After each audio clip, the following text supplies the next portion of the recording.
Buenos días, vamos a iniciar nuestro primer espacio abierto al aprendizaje de esta semana 4. Ya nos encontramos en la última semana de nuestro módulo 5, así que pues vamos a ver qué tenemos que hacer. Vamos a repasar algunos temas que esperemos no se hayan olvidado con este receso que tuvimos, pero primero lo que voy a hacer es compartirles lo que es el manual. Permítanme. El manual de citas y referencias de prepa en línea CEP.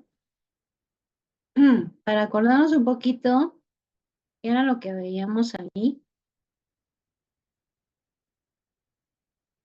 Ya lo tenemos aquí. Entonces, recordemos qué es lo que contiene el manual y también para qué nos sirve.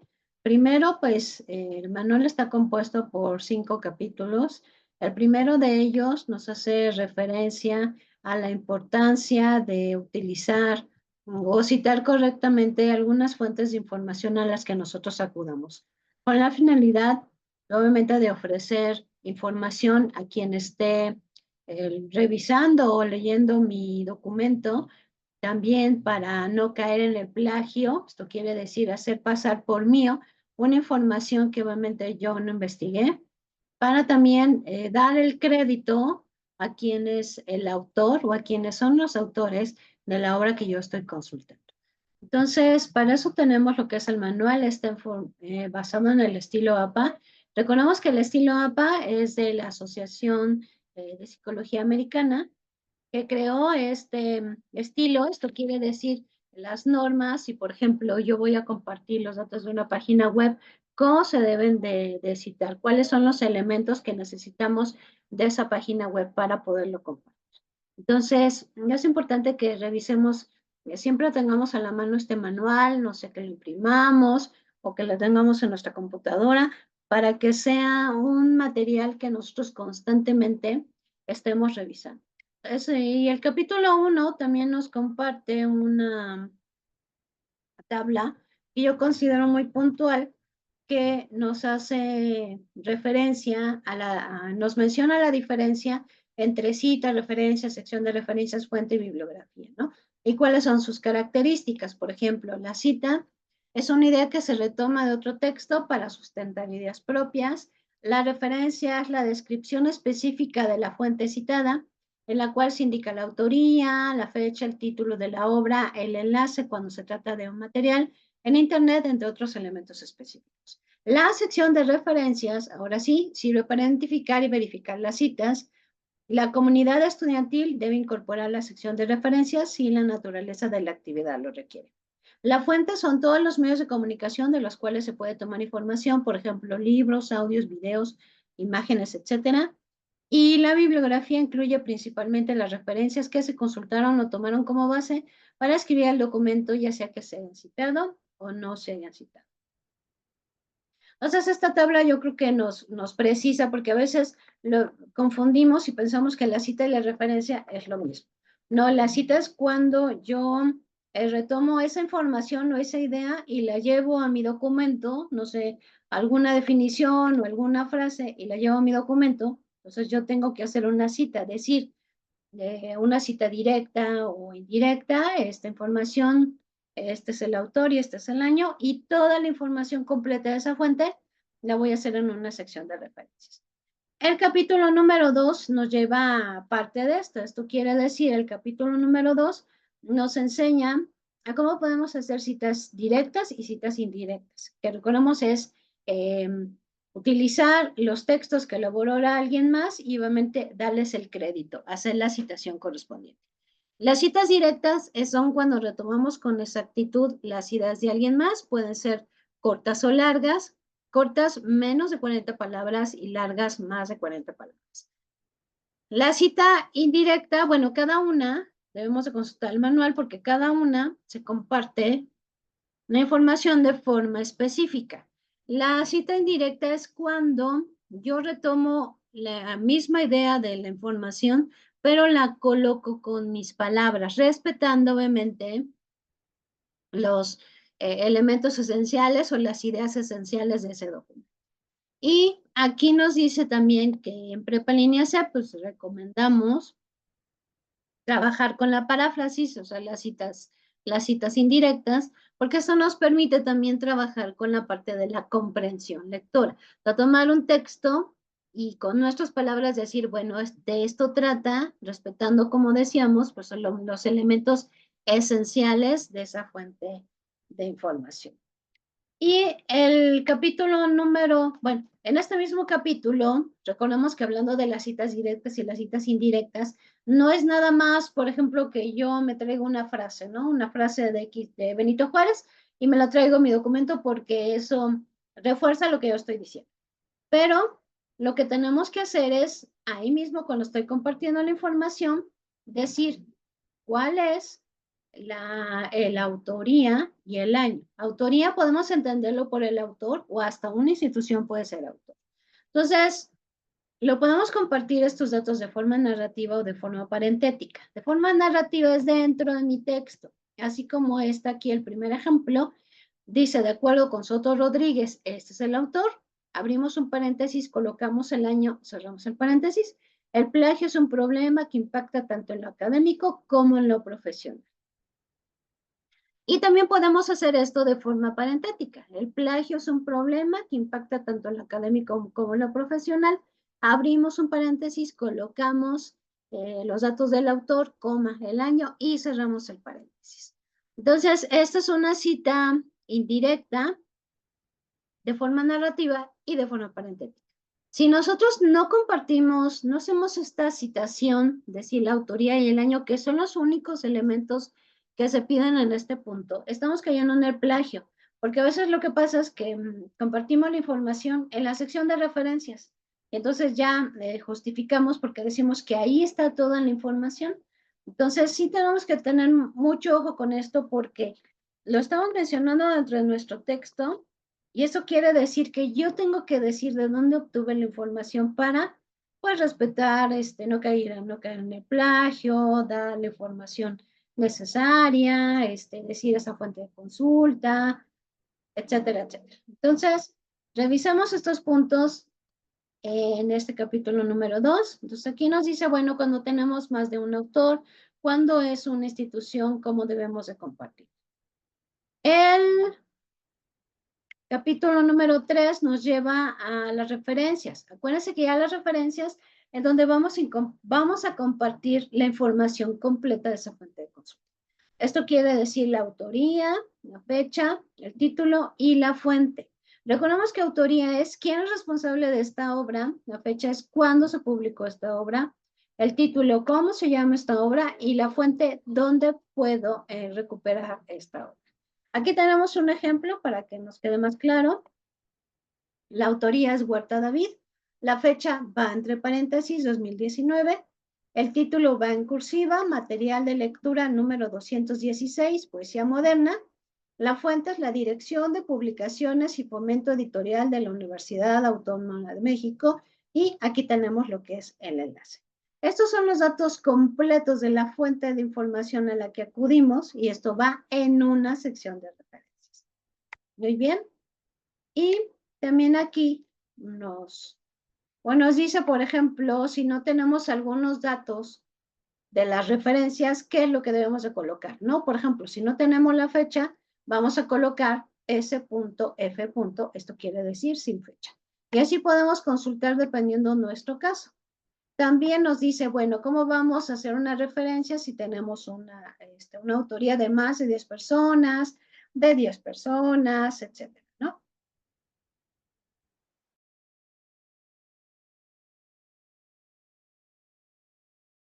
Aquí viene una aclaración, que esto me va a llevar a hacer un comentario, que nos dice, para tus textos académicos, utiliza la sección de referencias y no la de bibliografía.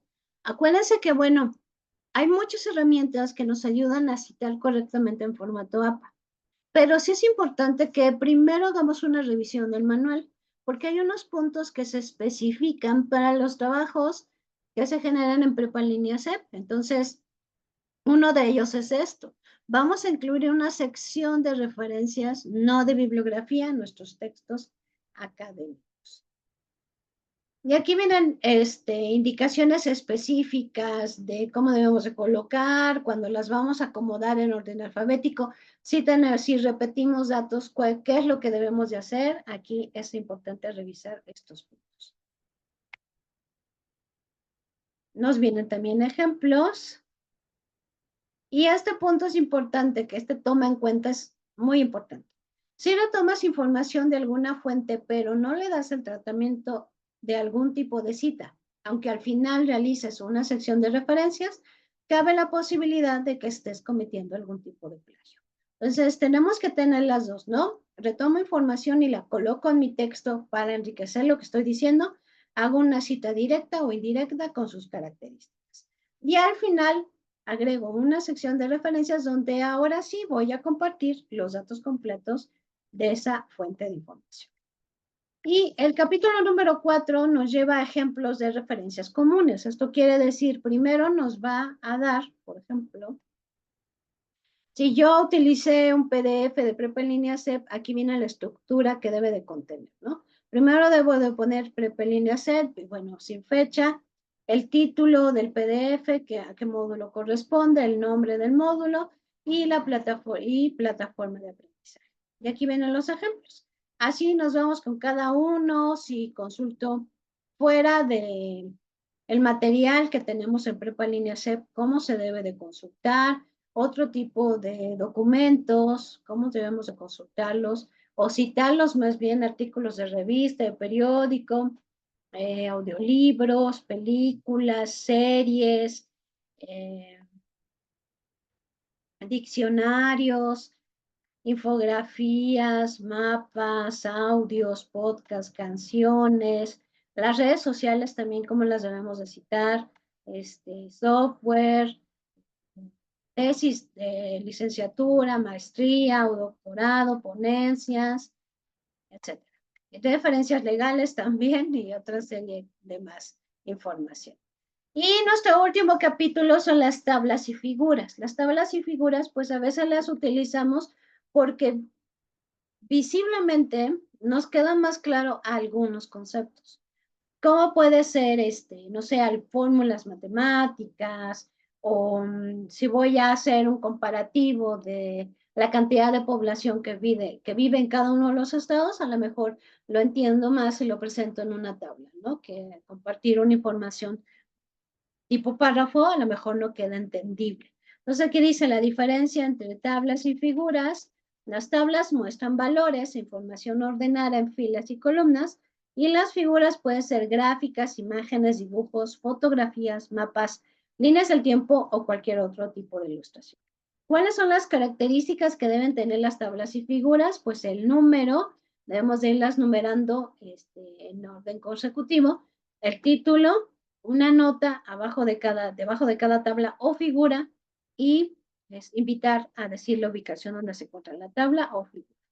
Aquí tenemos la estructura de las tablas, un ejemplo de ellas, y también nos viene la estructura de las figuras, con los elementos que aquí se nos menciona, ¿no? Que deben de tener, como la numeración, el título, una breve nota, entre paréntesis lo que es el año, y nos dan diferentes ejemplos para que podamos entender, ¿no? Y también podemos, si nosotros llegamos a acudir a utilizar obras de arte, ¿qué es lo que debemos de compartir?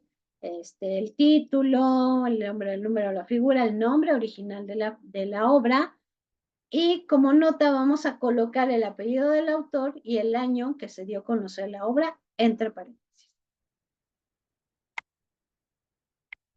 Y con esto, bueno, terminaríamos la revisión para que nos acordemos un poquito para qué hemos estado revisando el manual de citas y referencias de Prepa en Línea SAP y su uso que le vamos a dar. Recordemos que hemos visto, incluso aquí lo hemos visto, y bueno, lo vamos a repasar el viernes, algunas herramientas que nos siguen ayudando en este punto de formato APA. Desde cómo lo podemos trabajar en Word, desde buscadores académicos que también al momento de seleccionar alguna fuente de información nos lleva a indicarnos cómo se puede compartir esa fuente de información en formato APA.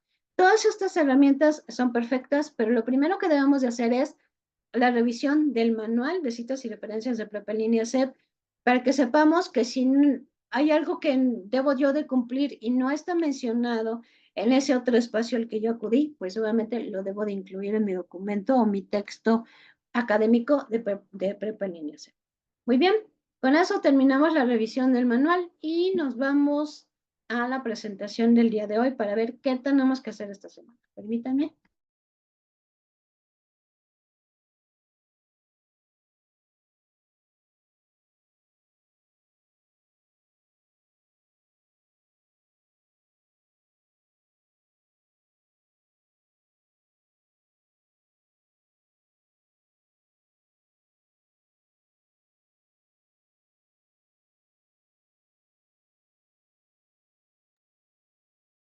Muy bien, ya lo tenemos aquí. Voy a hacerlo un poquito grande y después chiquito y así porque si no a veces no nos deja trabajar adecuadamente con lo que tenemos o debemos nosotros de presentar. Muy bien, pues como les dije en un principio, estamos en la última semana de nuestro módulo 5, o sea, regresamos de un descanso y nos encontramos que pues ya tenemos que trabajar con nuestra última semana de nuestro módulo 5.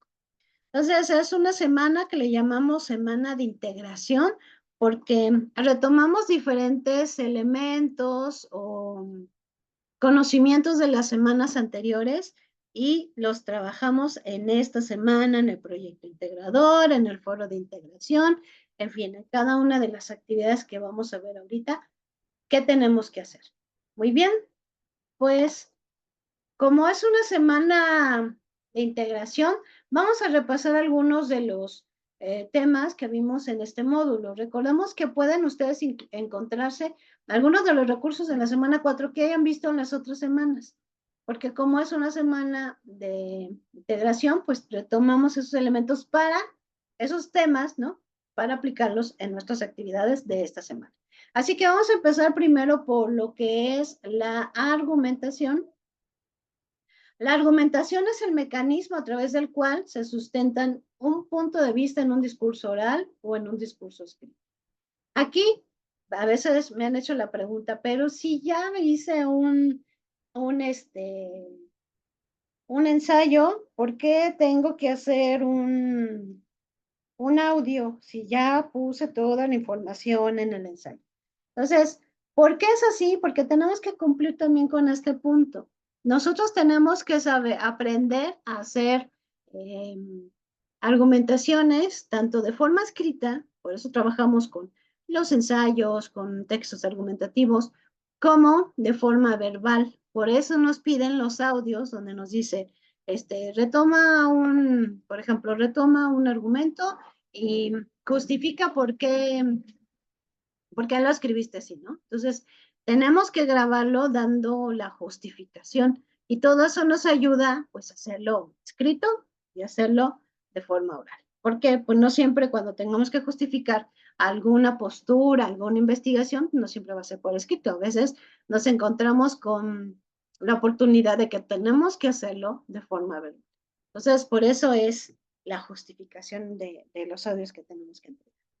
Y esto con la intención, aquí dice, de persuadir a los interlocutores para que asuman dicha postura como válida o bien se adhieran a ella. O sea, no es con la finalidad de que nosotros vamos a dominar, vamos a manipular, sino lo que queremos hacer es que se conozca nuestra investigación, lo que hemos adquirido con el paso de la experiencia, las entrevistas que hemos hecho, el conocimiento que hemos estado recabando y lo podamos compartir, a beneficio obviamente de todas las partes. ¿En qué texto se argumenta? Pues podemos tener algunos textos que también trabajen con argumentos, como puede ser los ensayos, que pues los hemos trabajado desde la semana número 1. Los artículos de opinión, esto está enfocado principalmente a los géneros periodísticos, estos que trabajan con el periodismo y bueno, uno de ellos es el artículo de opinión. El artículo de opinión pues presenta una problemática, presenta una postura y tratando de dar una posible solución o mostrando con la postura que esa postura pues puede ser también parte de la solución. Y también podemos trabajar con en sentencias, en derechos de petición, todo lo que tiene que ver con el derecho, pues trabajamos mucho con la parte de la argumentación. Hay que recordar que la mayoría de estos textos no son puramente argumentativos, que digamos en un 100% podemos trabajar con otras modalidades de organización, como puede ser la descripción, la exposición o la narración de estos, dentro de estos textos, pero el mayor porcentaje se lo llevan lo que son los argumentos. ¿Qué tipos de argumentos podemos utilizar? Pues argumentos de autoridad, sobre todo cuando conocemos a especialistas que pues ya llevan un tiempo de trayectoria, pues con un cierto tema, cuando ellos nos dan alguna postura o punto de vista, pues para nosotros ya es un argumento de autoridad que es bastante confiable.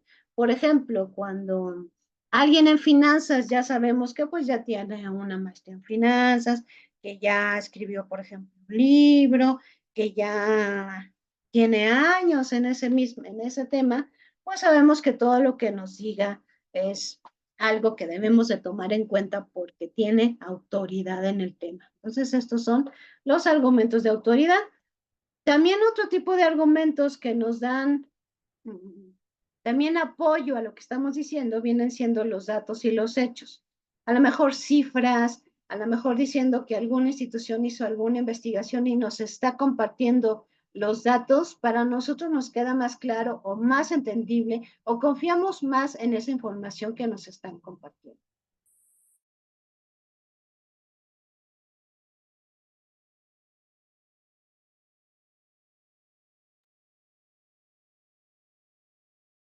También en este módulo, siempre cada semana, hemos trabajado con la construcción de argumentos. Recordemos que un argumento, para hacerlo más completo, más confiable, está compuesto por premisas que nos llevan a una conclusión. Y ya lo vimos desde la semana número 1, recursos de la semana número 1, que nos hablan de premisas y conclusión y que nos lleva al ejemplo que vimos, que decía, a ver si lo digo correctamente.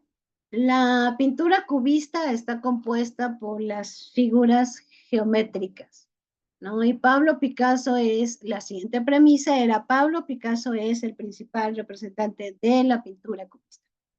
Por lo tanto, esa es la conclusión. Pablo Picasso utiliza en su representación, algo así, las figuras geométricas, etc. Esto quiere decir que cada una de las premisas es un conocimiento completo que se fue obteniendo, ¿no? Investigación, conocimiento, enseñanza, etcétera, por la forma que sea. Entonces, cada premisa es completa. Entonces, yo puedo hacer una, puedo hacer dos. Para que esté más completo el argumento, pues yo necesito hacer el conjunto de esas premisas para que mi conclusión conlleve esas premisas y por lo tanto sea más completo.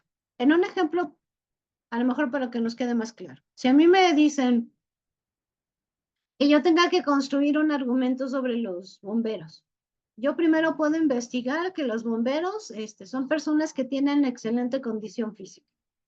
Luego puedo investigar que los bomberos son personas solidarias o serviciales. Y así puedo encontrar diferentes características de lo que son los bomberos. Entonces yo ya puedo decir, entonces por lo tanto los bomberos son, y hago un conjunto de todo lo que yo encontré.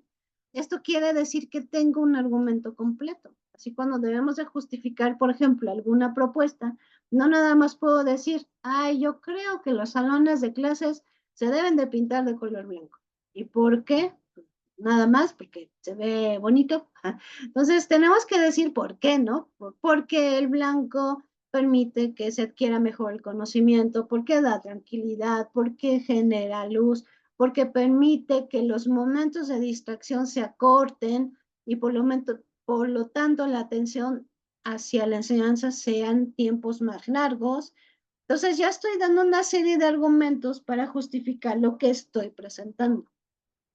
Y esos son los argumentos, obviamente, que convencen. Entonces, aquí estaría la esencia de lo que es un argumento. Si sabemos construir un argumento completo, yo creo que todo lo que digamos agregado nada más lo estamos agregando, pero aquí está la esencia y es una forma como los podemos construir de forma. Muy bien, también en esta semana se nos pide, como desde la semana número 1, que elaboremos lo que es un ensayo.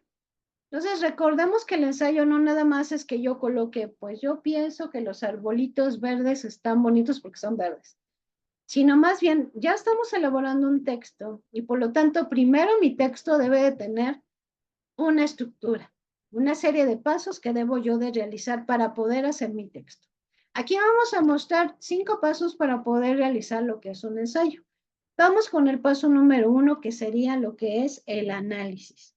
Primero, tenemos que definir el tema. En esta semana ya no vamos a trabajar con el tema legalización de las drogas. Ya no está permitido. Tenemos que trabajar con un tema nuevo. Ya trabajamos con el tema de legalización de las drogas las 3 semanas anteriores, pues en esta última vamos a seleccionar un tema nuevo. Algo que nos guste o que tengamos interés en conocer. Entonces, ya que definimos el tema, vamos a delimitarlo. Acuérdense, lo hemos visto. Si voy a hablar de las flores, pues es muy amplio el campo de las flores. Tendré yo que decir, voy a hablar o voy a hacer una investigación, por ejemplo, de las flores que se dan en época navideña. Entonces ya reduzco, ¿verdad? La información que tengo que buscar lo que voy a decir y ya quedaría más claro cuando comparto solamente 2, 3 ideas esenciales que cuando comparto 20 y ninguna queda clara. Entonces, ya que delimitamos, vamos a diseñar un plan de investigación sobre el tema. Esto quiere decir, ¿dónde voy a investigar esa información? A lo mejor voy a investigar legislaciones, me voy a una biblioteca de derecho, o a lo mejor encontré una revista especializada que me da información. Aquí, sin mucho ojo, ¿dónde encontramos la información? Ya lo hemos visto. No podemos solamente abrir mi buscador y en Google voy a buscarle plantas que se dan en época navideña. Porque no sé quién está escribiendo, porque cualquiera puede abrir un blog, cualquiera puede hacer una página web, pero sí es importante que ese conocimiento que yo estoy investigando sea un conocimiento sustentado. Quiere decir, el resultado de una investigación. Ahora, ¿qué podemos hacer para esto? Buscar información confiable. Lo vimos en la semana número 1. Tenemos una infografía que nos muestra los 9 mejores buscadores académicos. Utilicemos un buscador académico para encontrar esa información confiable. Un Google académico, un Redalyc, como lo vimos aquí, que son buscadores académicos que todo lo que encontremos ahí es confiable, es veraz. Ya no tenemos que hacer pasar por un proceso cada una de las fuentes, sino que lo que vamos a encontrar ahí, pues obviamente es algo que podemos utilizar y nos va a dar conocimiento. Vamos con el paso número 2. Ya hicimos todo esto, debemos nosotros pues también hacer una lluvia de ideas de lo que encontré. A lo mejor yo encontré la definición de las flores que se generan o que brotan, ¿no? En época navideña. O a lo mejor yo encontré la clasificación, los colores, los aromas, cómo se utilizan, la historia. Entonces yo voy haciendo una lluvia de ideas de todos los puntos que ya encontré. Luego lo que voy a hacer es organizar qué quiero que vaya primero, qué me sirve y qué no me sirve para el objetivo que yo quiero mostrar.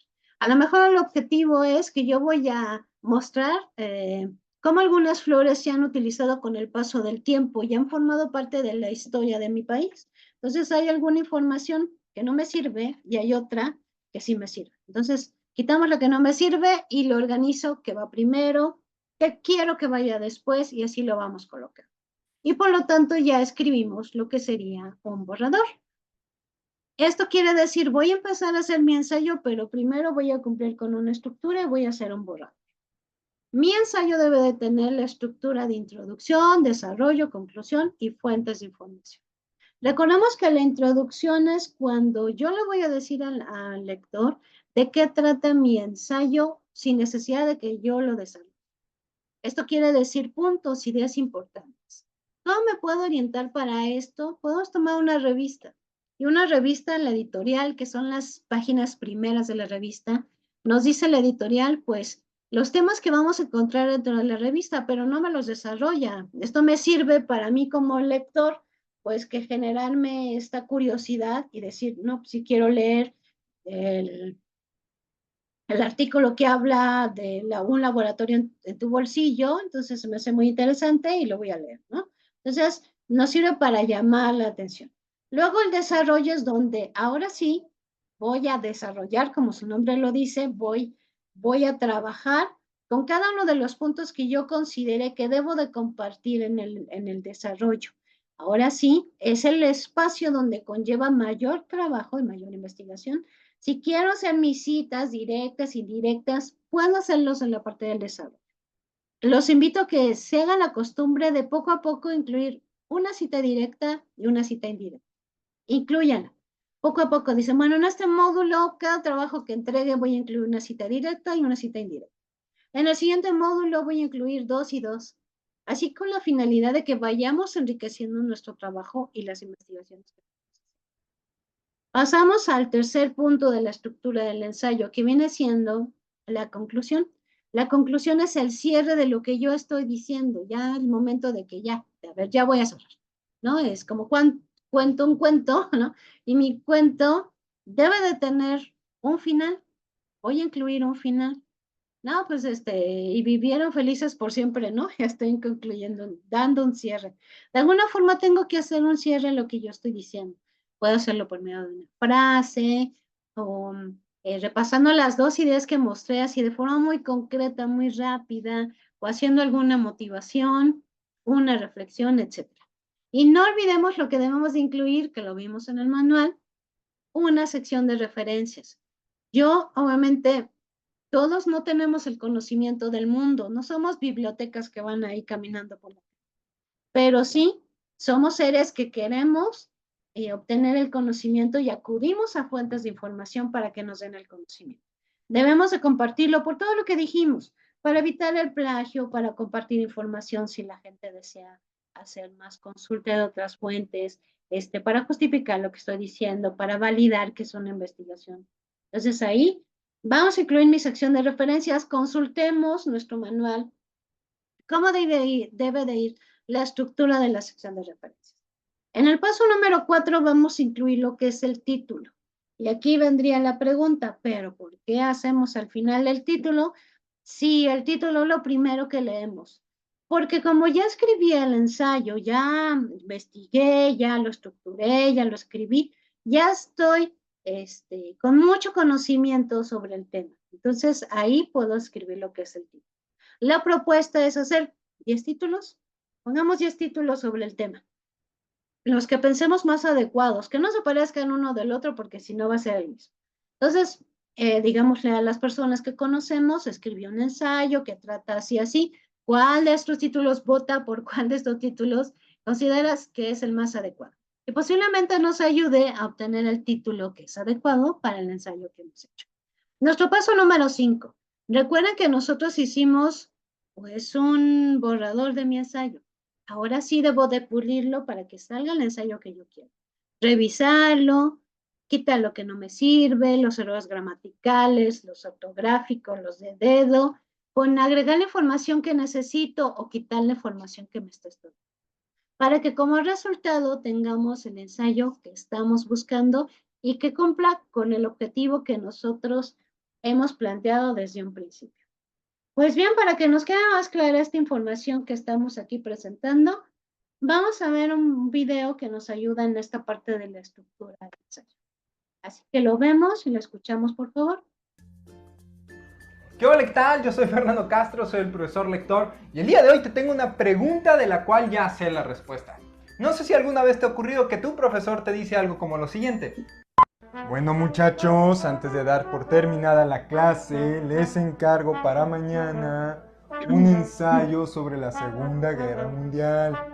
¿Ok? Bueno, el verdadero problema cuando te encargan estas tareas es que muchas veces ni siquiera el profesor sabe qué rayos es un ensayo. Y si te atreves a preguntarle, lo más probable es que te conteste: pues investigue, Gutierritos, investigue.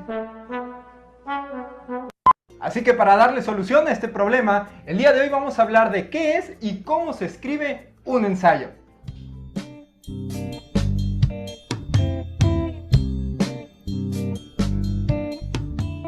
Y antes de que quieras todo emocionado empezar a escribir tu ensayo, tenemos que dejar bien en claro qué es.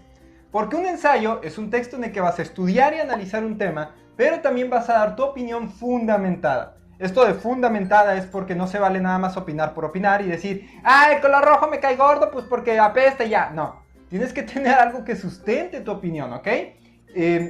Además, los ensayos suelen ser textos breves, textos de un par de páginas a lo mucho.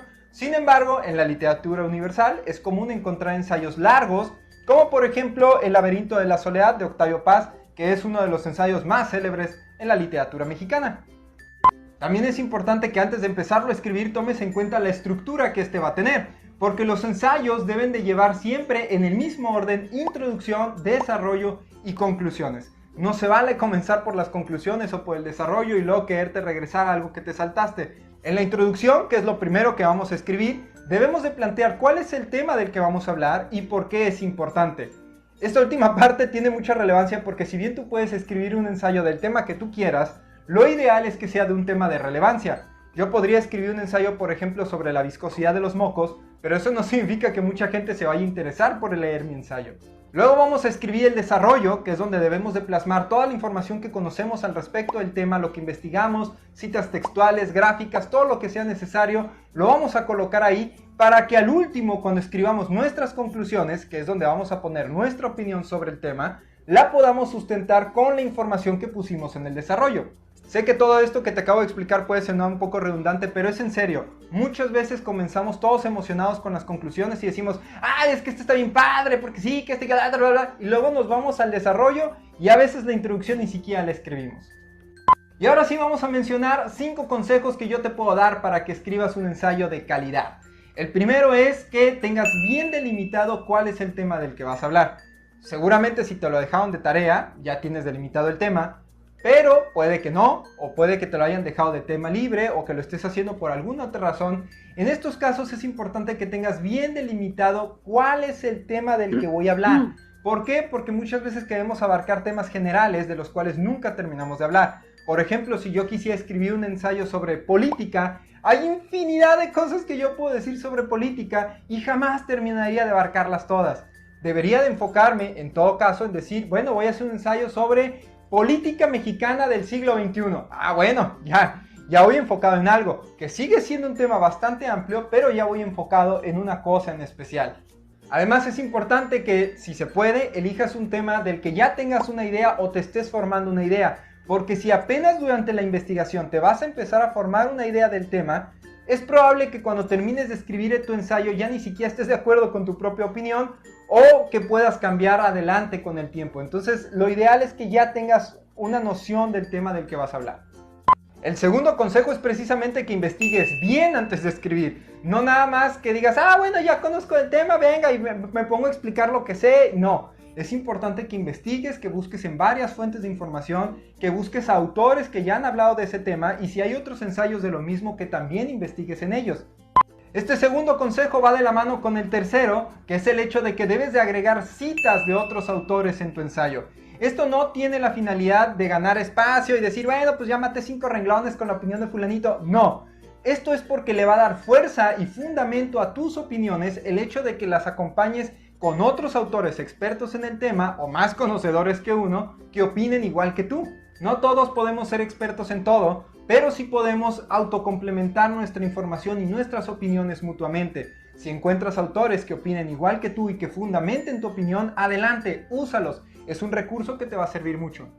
El cuarto consejo es que si vas a utilizar información numérica o cuantitativa, la plasmes también en gráficas o tablas, porque esto ayuda al lector a visualizar mejor la información que estás dando. No es lo mismo que te digan que en México hay cerca de 130 millones de habitantes y en China no sé... No, te pierdes con los números. En cambio, si ves una gráfica que diga así hay de habitantes en México y así hay de habitantes en China, bueno, es más clara la diferencia y podemos ubicarlo mejor. Esto sin mencionar que el mismo lector se va a cansar menos porque no va a tener que estar buscando la información en medio de los párrafos, sino que la va a tener toda reunida en un solo lugar de donde va a ser fácilmente extraíble. El quinto y último consejo que te puedo dar es que tengas bien clara la diferencia entre datos y opiniones. Esto puede sonar elemental, pero es importantísimo. Recordemos que los datos son información concreta, hechos inamovibles, que ahí están y no dependen de lo que tú crees o de lo que tú piensas. Ahí está y así es. La opinión es precisamente lo que tú crees y ahí sí es tu idea, lo que tú piensas al respecto de un tema. Por poner un ejemplo, cuando todavía se discutía sobre si la Tierra era redonda o si era plana, que hasta el día de hoy se sigue discutiendo, no sé por qué, ambas ideas eran solo opiniones, porque nadie tenía un dato que sustentara esa idea. Sin embargo, cuando se realizaron los viajes de Cristóbal Colón y algunos posteriores, se demostró que la Tierra era redonda y por lo tanto ahora esos datos sirven para sustentar una opinión que es verdadera. Eso es justo lo que buscamos en un ensayo. A eso lo llamamos argumentar, sustentar tu opinión en datos verídicos. Así que cuando busques información para tu ensayo, tienes que asegurarte bien de que estés buscando datos e información fidedigna y no nada más simples opiniones de personas por ahí. Bueno, eso es todo por mi parte el día de hoy. Si todavía tienes alguna duda, alguna... Muy bien, yo creo que ya nos dejó muy claro que cuáles son los puntos de la estructura del ensayo, cada uno de esos puntos, cómo los debemos de tratar para que podamos tener un ensayo de calidad. Pues bien, vamos a ver qué tenemos que hacer esta semana. Vamos a empezar con el proyecto integrador, mis argumentos finales. Entonces, algunos de los puntos aquí ya los hemos trabajado, simplemente es reforzar lo que ya hemos visto y recordar también lo que hemos hecho. Primero, elige un tema de interés y que tenga repercusiones en tu entorno. Recordemos, aquí ya no vamos a trabajar con el tema legalización de las drogas. Eso ya lo hicimos 3 semanas, 2, y la tercera nos dieron a escoger si podíamos seguirlo trabajando, ¿no? Pero ahora sí vamos a trabajar con un tema nuevo y decir qué importancia o qué repercusión va a tener en mi entorno, en mi localidad, en mi país, en mi comunidad, etc. Punto número 2. Piensa cómo el tema tiene repercusiones en un ámbito específico. A partir de ello, plantea y escribe un problema de investigación. Esto quiere decir, a lo mejor, en un tema, en un área en específico, cuál es la repercusión que va a tener. Y es importante plantear un problema de investigación. Ya lo hicimos en la semana número 3. Si no decidimos el problema, pues no hay nada que investigar y tenemos que encontrar un problema que deseemos nosotros investigar. Luego, en el punto número 3, en 3 líneas, escribe por qué es importante investigar acerca de dicho tema. ¿Cuál es la importancia? ¿Por qué necesito sí investigarlo?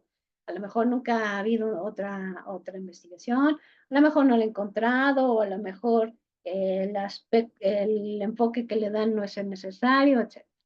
En el punto número 4, escribe una hipótesis sobre lo que consideras que hallarás en tu problema de investigación. Recordemos que la hipótesis es una suposición que puede ser verdadera o que puede ser falsa. Y no hay ningún problema con que sea verdadera o falsa. Si siguiéramos con la investigación, pues podemos descubrir si sea verdadera o falsa. Mientras, yo voy a escribir mi suposición. Recordemos en la semana número 3 tenemos un video que nos da los 5 pasos para poder redactar lo que es una hipótesis y es muy sencillo.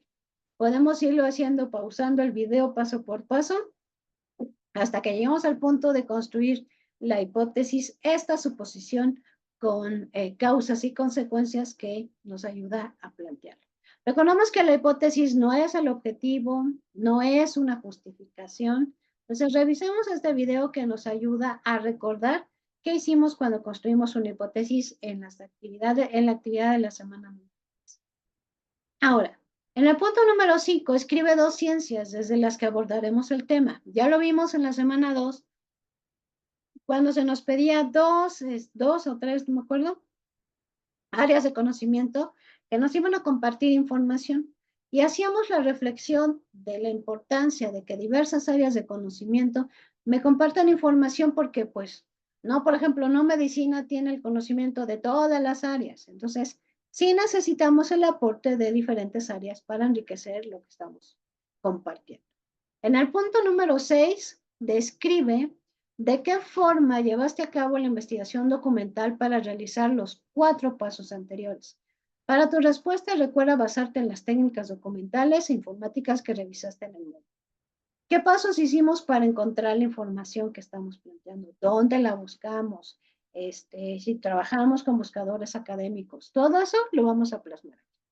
En el punto número 7, argumenta tu postura acerca de este tema. ¿Qué opino yo sobre el tema? Eso es muy importante, porque a veces sí comparto la postura de otra persona, lo que encontré, pero ya cuando llega el momento en que yo tengo que decir qué es lo que opino, así bien, ahí viene como que el obstáculo número uno, porque a veces somos los críticos más fuertes sobre lo que pensamos. Entonces, es nuestra oportunidad de poner nuestra postura. Nadie nos va a decir, ay, está bien, está mal. No, pero es nuestra oportunidad de construir una buena postura. Esto nos va a enseñar a construir argumentos de valor para cada una de las áreas de nuestra vida. Muy bien. Punto número 8. Plantea 3 argumentos sobre la importancia de este tema para tu entorno. No olvidemos que desde la semana número 1 vimos que el argumento se compone por premisas y conclusión. Entonces, cada argumento vamos a poner premisa 1, premisa 2, conclusión y así. Si trabajamos con una sola premisa, pues lo mismo que diga la premisa, lo mismo que va a decir la conclusión. Y yo creo que para un buen argumento debemos de tener varias premisas que enriquecen ese argumento. Entonces, debemos de construir 3 argumentos. Punto número 9. En al menos una cuartilla de este documento redacta un ensayo a partir de tus argumentos en el que de forma interdisciplinar destaques la importancia de este tema. Recuerda colocar las fuentes de consulta. Aquí ya vimos la estructura del ensayo, introducción, desarrollo, conclusión y fuentes de información. Entonces, redactemos el ensayo en base a lo que hemos investigado. En el punto número 10, graba un audio de máximo 2 minutos en el que expongas uno de tus argumentos y defiéndelo. Si bien tu ensayo es la base, no se trata de que lo leas en voz alta, sino que lo expreses de forma natural. Guarda tu audio en una nube y en el siguiente recuadro copia el enlace para que se pueda escuchar. Aquí lo único que vamos a hacer es tomar un argumento, decir, este es mi argumento y por qué lo construí de esa manera. Es lo que vamos a hacer. No vamos a leer el ensayo, no vamos a compartir otra cosa, sino simplemente esta indicación. Recordemos que es importante revisar que el audio se haga correctamente para que no tengamos ningún problema. Ya lo hemos revisado desde la semana número 1. Si tenemos duda, revisemos los espacios de los viernes donde vienen diferentes herramientas que nos ayudan obviamente para todo esto. Y el viernes, pues repasaremos también otros. Muy bien, estos son los puntos del proyecto integrador. Hasta aquí, ¿alguna duda o pregunta?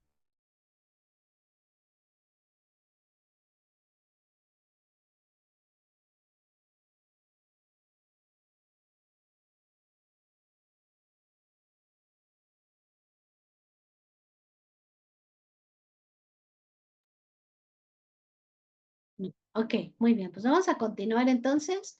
¿Qué más tenemos que hacer en esta semana? Pues vamos a participar en nuestro foro de integración. Igual como lo hicimos en la semana número 2, donde nuestra segunda actividad integradora era participar en un foro, en esta ocasión tenemos un foro que le llamamos Foro de Integración titulado El Mejor Avance Científico.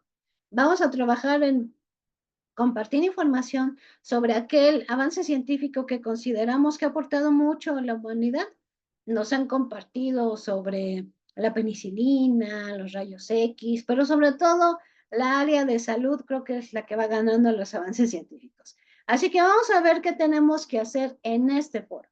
Vamos a participar en 5 momentos. La primera aportación responde a la pregunta: ¿cuál consideras que ha sido el mejor avance científico de la historia y por qué? O sea, no solamente ponemos el avance, el nombre del avance, sino damos la justificación de por qué lo considero que es el mejor. En la segunda aportación, vamos a escribir los beneficios que el avance científico que seleccionamos ha generado.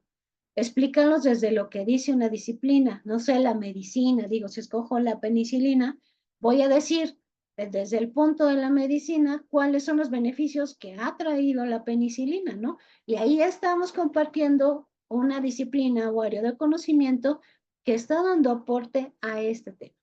En la tercera participación, refuta a uno de tus compañeros. Indica por qué consideras que el avance científico que eligió no es el mejor, haciendo énfasis en sus repercusiones negativas. Posiblemente, no sé, la penicilina, digo, me estoy inventando, daña al momento de ingerirla, daña otros organismos que están en nuestro cuerpo, ¿no? Pues ya pudiera darse el caso. Esa sería una repercusión negativa. Pero aquí lo que sí quisiera destacar es que estamos haciendo una participación en un foro. No quiere decir que es el momento de pelearnos, sino más bien con todo respeto y tolerancia vamos a compartir nuestra aportación en esta tercera participación. En la cuarta intervención define tu postura y responde con argumentos al compañero que haya refutado tu aportación.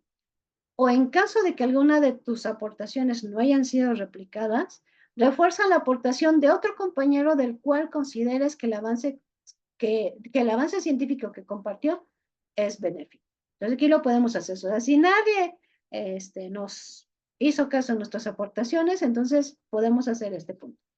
En la última aportación redacta un párrafo donde mencionas los 3 mejores avances científicos de la historia de los planteados por tus compañeros en el foro y por qué los consideras así. Por eso debemos de estar revisando el foro, qué compartieron, no sé, tomar nota. Ah, pues llevamos la penicilina, llevamos los rayos X, llevamos esto. Entonces ya al final, bueno, yo digo, bueno, estos de esta lista de 15, ¿no? Que compartieron en el foro, yo considero que estos 3 son los mejores y debemos de justificar por qué.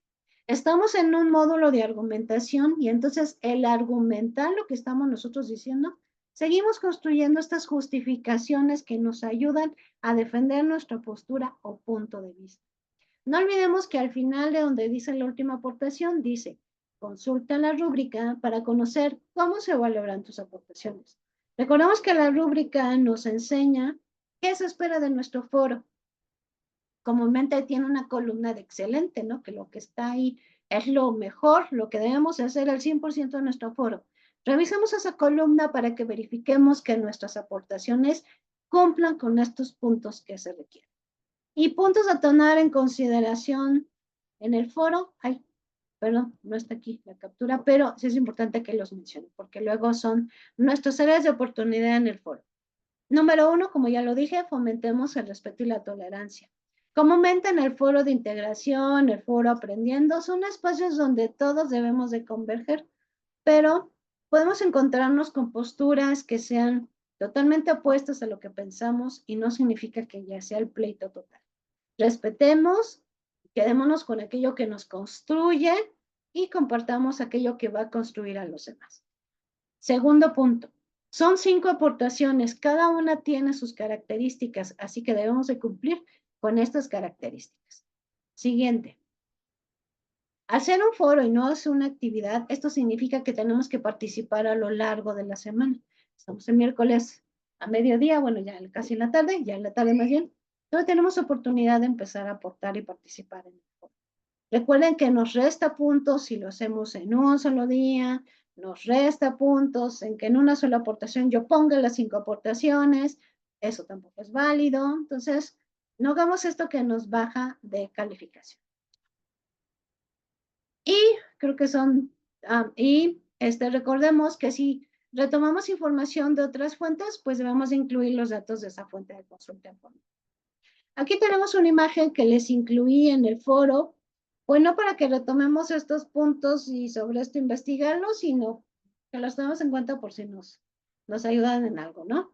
Como son los 7 bases tecnológicos para combatir la pandemia del COVID-19, Big Data para elaborar mapas de incidencia, apps para reducir la ansiedad, luz ultravioleta desinfectante, cámaras de infrarrojos para mediciones masivas de temperatura, inteligencia artificial de mejora diagnóstica, apps, web y chatbots para autotest y diagnóstico, e investigación genética contra el virus. Entonces, para que lo tengamos en cuenta si no sabemos qué o cómo, aquí podemos tomar algún ejemplo que nos puede servir para lo que es el foro. Y una pregunta que nos hicimos al principio de nuestro módulo, aquí está. ¿Cuál es la importancia de la argumentación en tu vida? ¿La utilizamos? ¿La hemos utilizado?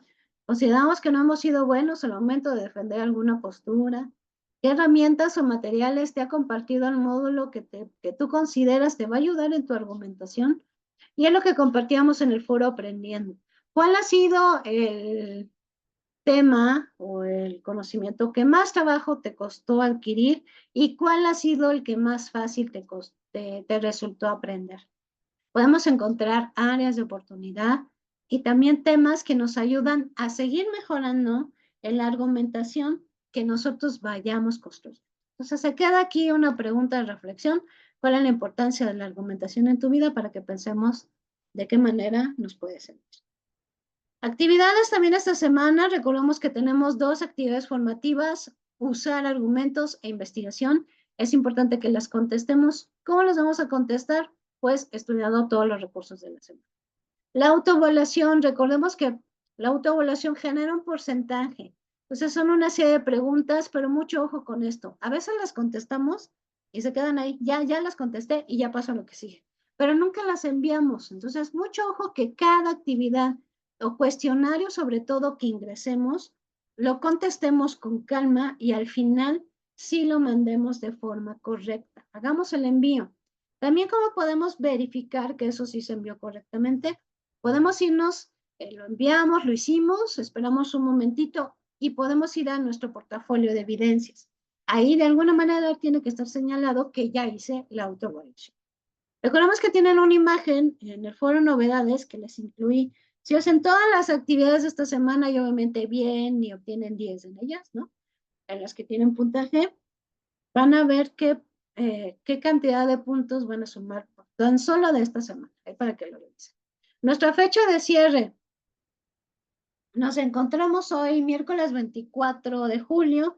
Esto quiere decir que el domingo 28 de julio es nuestra fecha de cierre. Tomémoslo en cuenta, entreguemos antes de tiempo, sobre todo, no sé, viernes a más tardar el sábado, porque entre lluvias, entre que se va la luz, entre todo esto, entre que la tecnología no tiene palabra, pues nos podemos encontrar con complicaciones que no permitan que entreguemos nuestras actividades en tiempo y en forma. Porque recordemos que no tenemos extensiones para la siguiente semana, ya que nosotros debemos de entregar las actividades y calificarlas. Entonces, hagamos lo posible por entregarlas antes para que no tengamos ningún contratiempo. También así recuerden, si tienen alguna duda, todavía estamos a tiempo de pues ser atendidos para que pues esas dudas no sigan existiendo, se puedan aclarar y ustedes pueden hacer sus actividades. Entonces, si tienen alguna duda, escríbanme en la plataforma y yo con todo gusto los ayudo. Muy bien, voy a compartir la frase y ahorita perdón, doy paso a la asistencia. La frase para este cierre de módulo es: si no fuera duro, todo el mundo lo haría. Es la dureza lo que lo hace grande. Creo que cuando algo nos cuesta trabajo, cuando ha salido del sudor de nuestra frente, cuando ha sido el resultado de un esfuerzo, yo creo que es cuando más lo apreciamos. Y no porque seamos personas que no nos queramos, sino porque es ponernos a prueba y es saber que tenemos las habilidades y capacidades. Muy bien, voy a pasar la asistencia. Tengo a Laura, Patricia, Naya. Okay. Muy bien, ya lo tengo anotado. Muy bien, pues nos vemos el día viernes. Nos seguimos viendo en la plataforma de Prepa Línea CEP. Nos vemos el día viernes para nuestro último espacio. Y les agradezco mucho su presencia, la revisión de este video. Y seguimos en contacto y que tengan un excelente día.